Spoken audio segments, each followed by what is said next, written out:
From the Presidential Palace, Manila, Dateline Malacañang.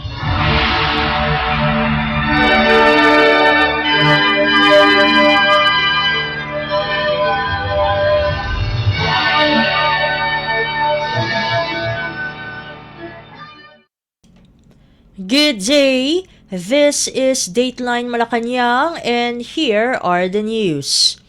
Philippine President Ferdinand R. Marcos Jr. on Wednesday recognized the Pasig River's cultural and historical significance.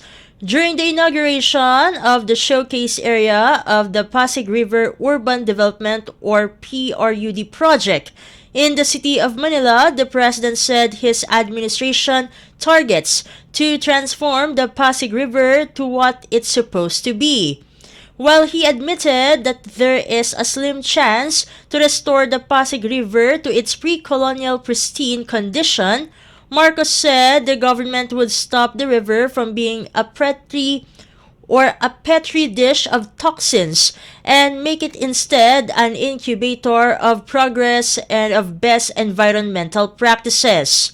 President Marcos Jr. on July 25, 2023 issued Executive Order or EO 35 mandating the rehabilitation of the Pasig River to its historically pristine condition conducive to transport, recreation, and tourism. Let us now listen to the speech of Philippine President Ferdinand R. Marcos Jr. No river in our country holds as great a cultural and historical significance as Pasig River. Its flow has not only shaped the contours of our nation's capital, but the economic landscape of a booming metropolis as well. As the country's first nautical expressway, it brought people together and their produce to its tributaries along whose banks settlements grew and prospered. It is a witness to the ebb and flow of our history, transporting heroes during the birth of the Republic, the courage of patriots whose spirit was never broken in the watery dungeons of Fort Santiago. After the end of the country's colonial period, the symbol of executive power was housed along its banks. For a river that has given us so much, we have given back too little. Our stewardship of this national asset leaves much to be desired. A national deficit which we have never properly erased.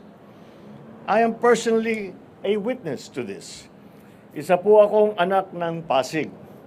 Bago po ako'y pumasok sa larangan ng serbisyo publika, nandyan na ang Bongbong Marcos na batang Pasig. I grew up by the Pasig River. Today, I work by the Pasig River. I live by the Pasig River. I shuttle between the two, my workplace and my residence, by boat through the Pasig River. So when it comes to knowing the state of Pasig River, I do not merely rely on statistics reported, but by sight and smell on my morning and evening commutes. Mga kaibigan ko, hindi tayo rito para mapag-usapan. We're not here to wax nostalgic to the past or wax poetic of the beauty that it once was. Rather, we are here to blaze a path forward for this national asset. We are here to reject the defeatist view that the Pasig River is beyond redemption. We are here to consecrate ourselves to the mission of transforming Pasig River to what it is supposed to be.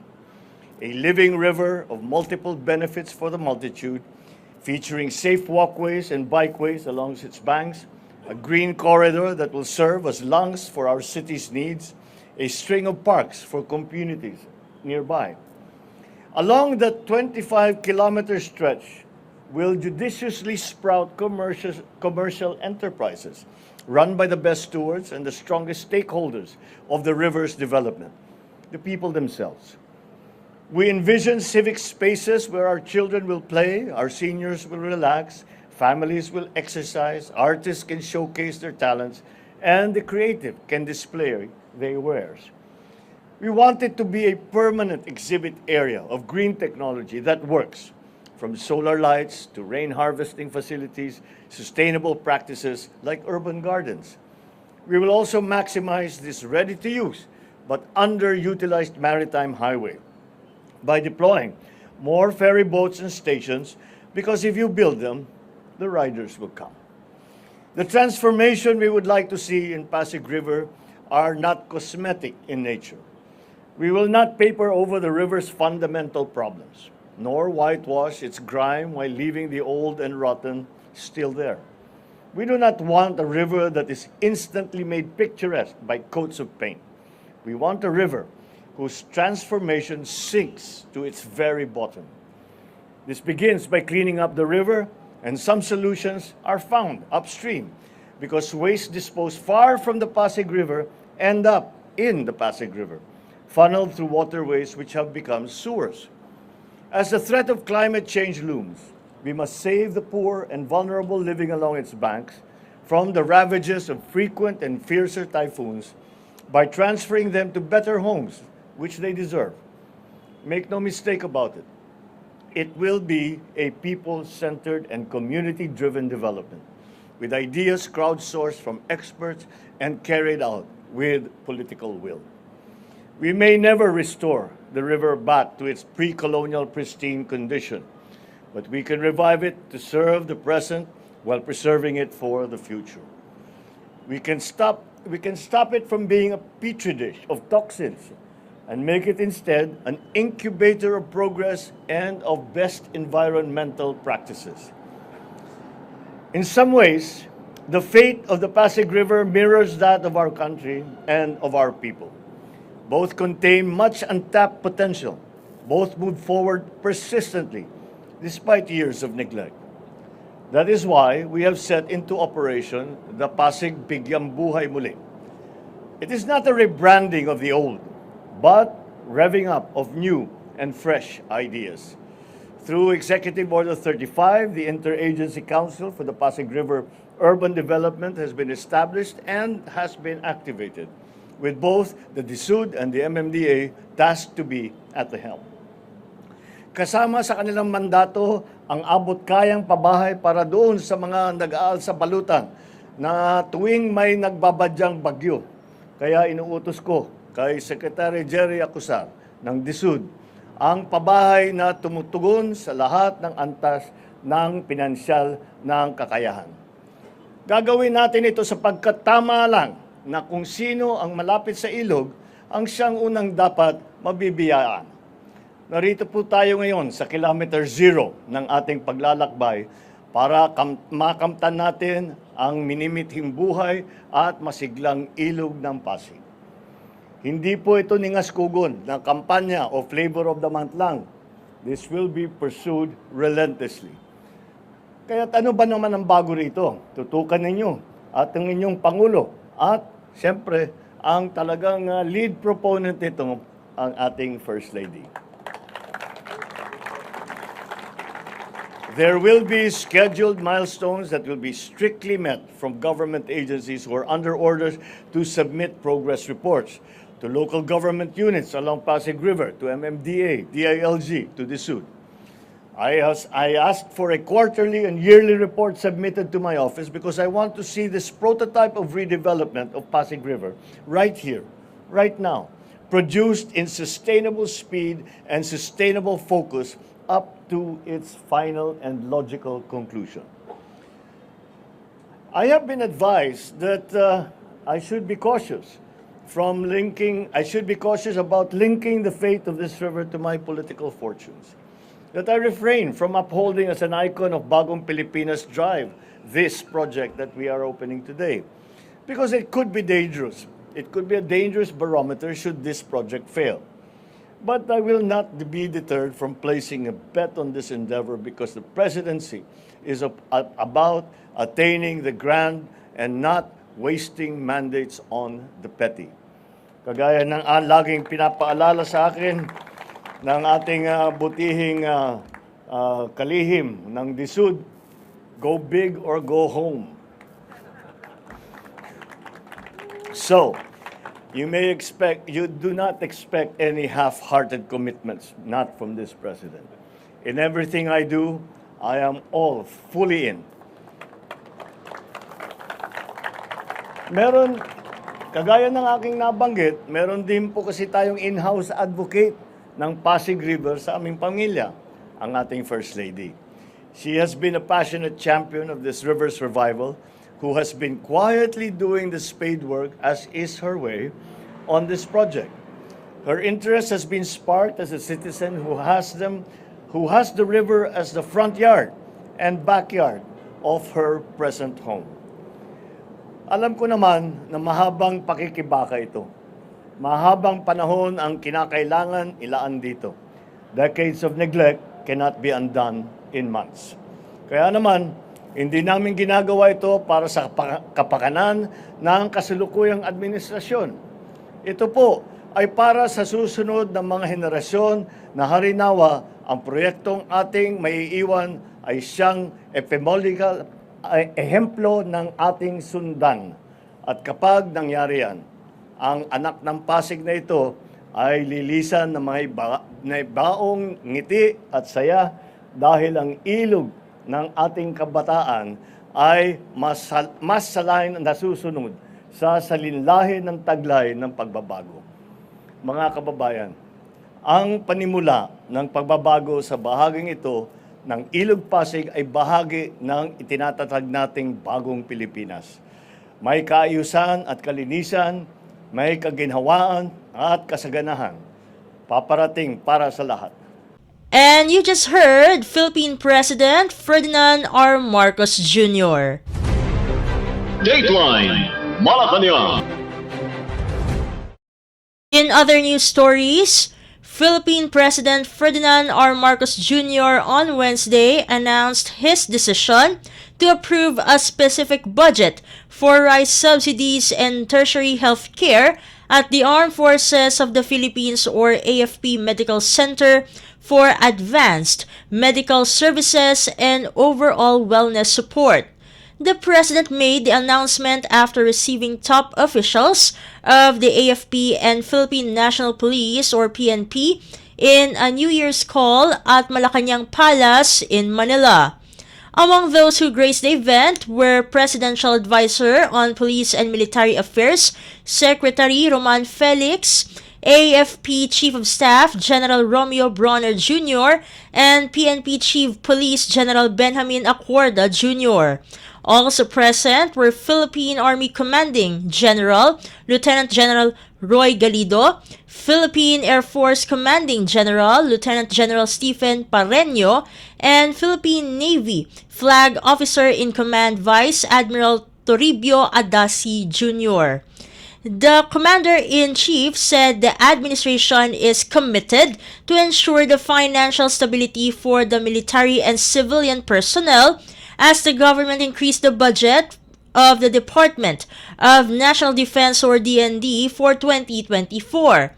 In the last quarter of 2023, President Marcos said his administration would continue undertaking initiatives to transform the AFP into a world-class force and increase the lifetime monthly gratuity pay of existing Medal of Valor awardees upon the recommendation of the DND and the AFP. President Marcos Jr. also urged the AFP to strengthen its alliances and partnerships with foreign counterparts to boost its defense capabilities. Dateline Malacañang. Meanwhile, Philippine President Ferdinand R. Marcos Jr. on Wednesday said that he is studying the request of Department of Health or DOH Secretary Ted Herbosa of suspending the 5% contribution hike in the Philippine Health Insurance Corporation, also known as PhilHealth. This was a statement of Presidential Communications Office or PCO Secretary Cheloy Garafil when asked if the letter was already received by the Office of the President or OP.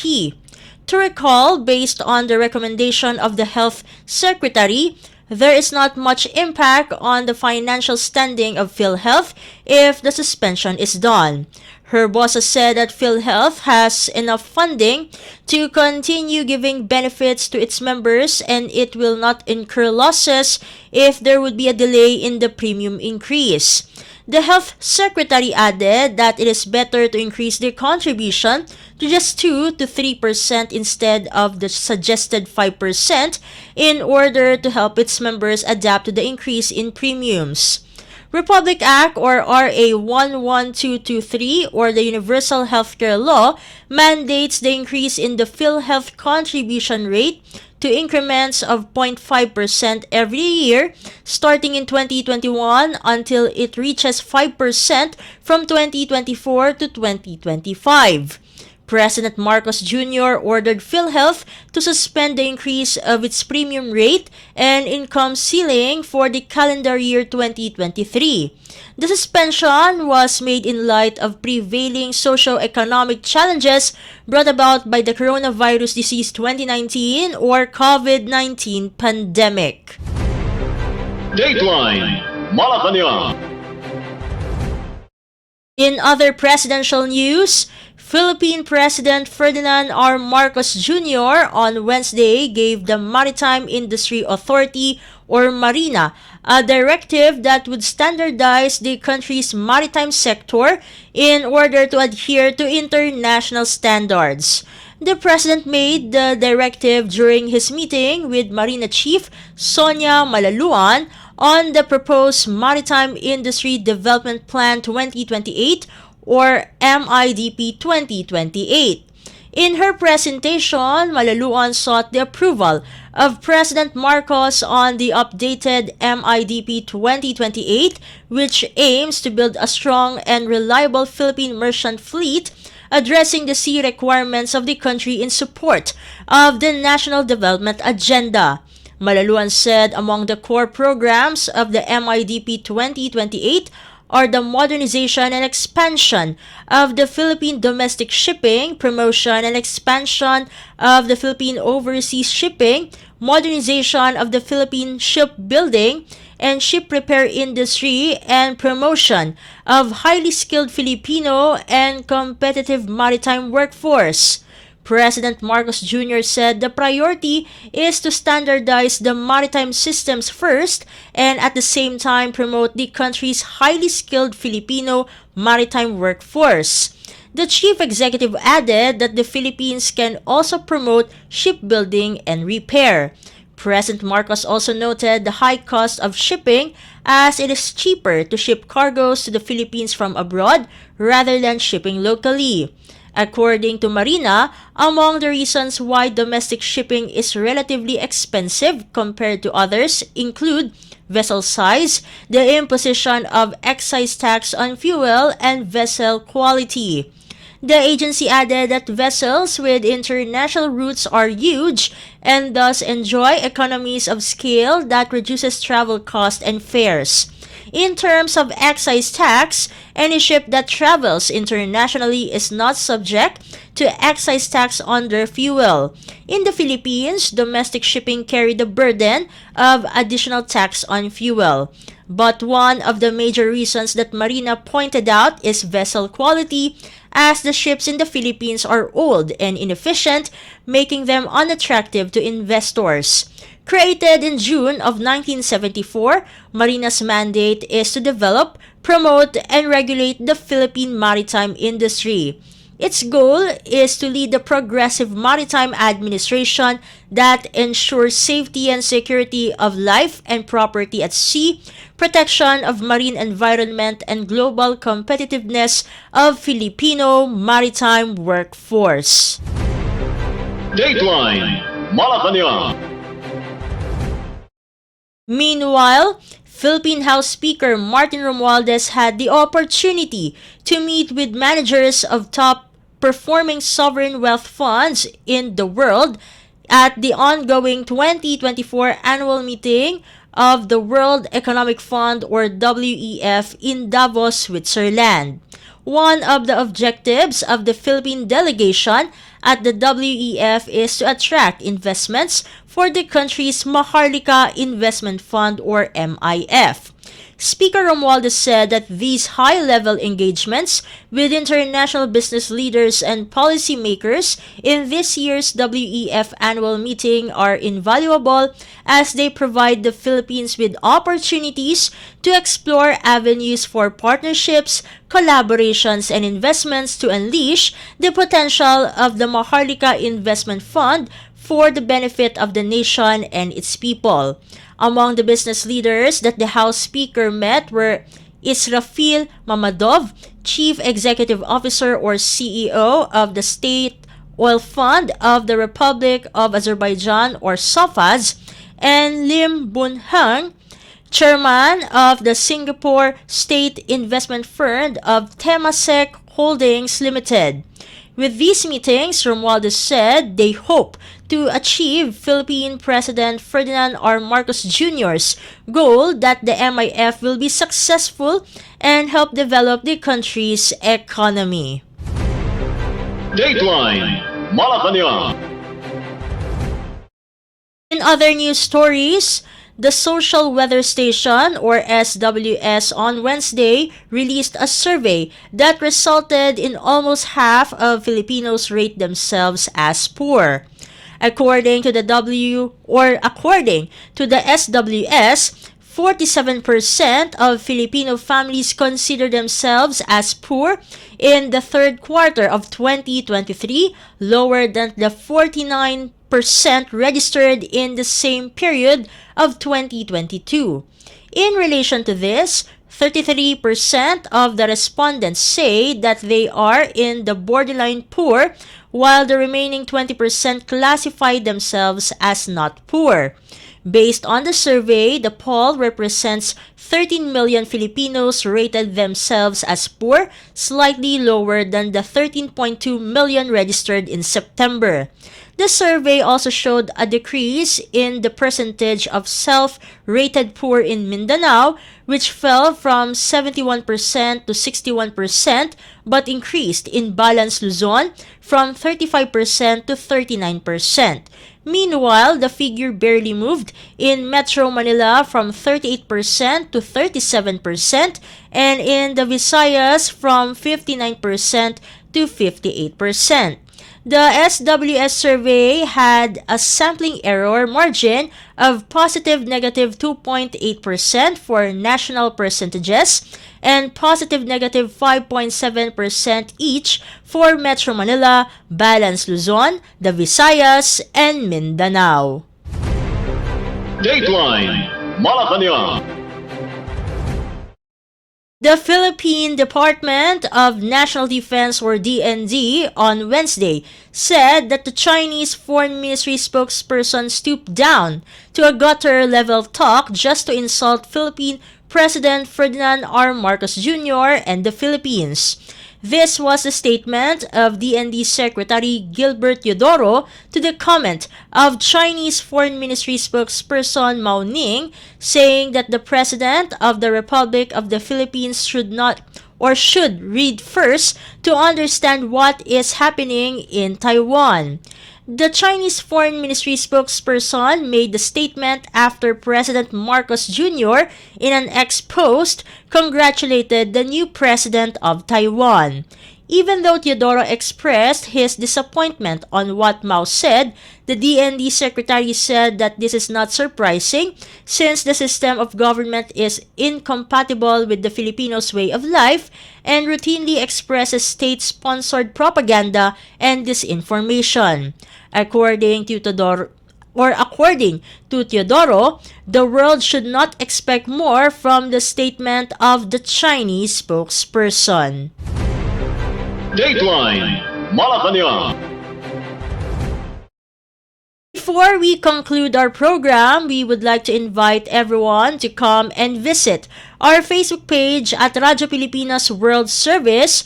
You will be able to hear and view our Filipino and English programs, including news updates here in the Philippines.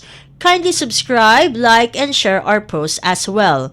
And that concludes this edition of Dateline Malacañang for Radyo Pilipinas World Service. This has been Steph Vicente. Good day and stay safe, everyone. From the Presidential Palace, Manila, Dateline Malacañang.